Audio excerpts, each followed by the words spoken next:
Para pengurus dan anggota dari Poros Muda Aceh melaksanakan takziah di kediaman almarhum Bupati Biren Haji Sefanur Esos.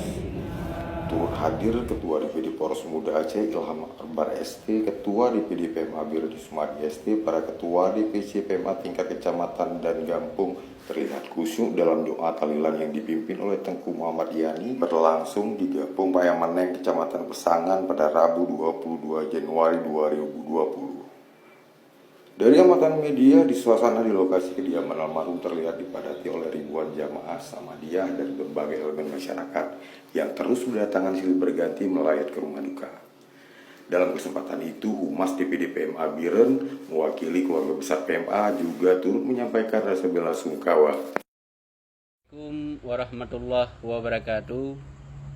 Kami keluarga besar Poros Muda Aceh turut berduka cita atas meninggalnya Bapak Haji Sefanur Esos selaku Bupati Kabupaten Biren.